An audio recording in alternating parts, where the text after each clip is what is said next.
আজকের রেসিপি সর্ষে পোস্ত পাবদা মাছ। প্রথমে মাছগুলো ধুয়ে লবণ আর হলুদ মাখিয়ে নিয়েছি ভালো করে। অন্যদিকে কড়াইতে তেল গরম হয়ে এলে মাছগুলো এক এক করে দিয়ে দিয়েছি আর ভাজা হয়ে গেলে তুলে নিয়েছি।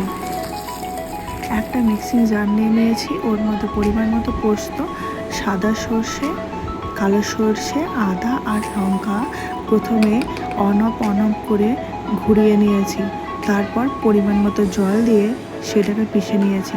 কিন্তু ফার্স্টে তোমরা যদি জল ছাড়া গ্রাইন্ডারে ঘুরিয়ে নাও তাহলে মশলাটা ভালো হবে। তারপর ওই মাছ ভাজা তেলেই কালো জিরে দিয়ে দিয়েছি, তার মধ্যে ওই বানিয়ে রাখা মশলাটা দিয়ে দিয়েছি, তার মধ্যে দিয়ে দিয়েছি লবণ, হলুদ আর সামান্য জিরে গুঁড়ো, ধনে গুঁড়ো, আর ভালো করে নাড়িয়ে নিয়েছি আর মশলাটাকে ভালো করে কষিয়ে নিয়েছি। নিচে লেগে যাওয়ার ভয় ছিল, ওই জন্য ভালো করে নাড়িয়ে মশলা কষিয়ে নিয়েছি। মশলায় তেল ছেড়ে এলে পরিমাণ মতো জল দিয়ে দিয়েছি।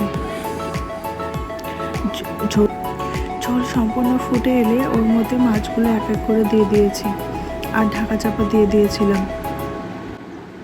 মাঝে একবার ঢাকা তুলে লবণটা দেখে নিয়েছিলাম, কম হলে লবণ তোমরাও দিয়ে দিও। তারপর ফাইনালি আর একবার ঢাকা খুলে দেখে নিয়েছিলাম যে কতটা ঝোল রাখা যায়। তারপর পাকা আর কাঁচা লঙ্কা দিয়ে দিয়েছিলাম আর গরম গরম পরিবেশন করেছিলাম। সর্ষে পোস্ত পাবদার ঝাল বলতে পারো তোমরা।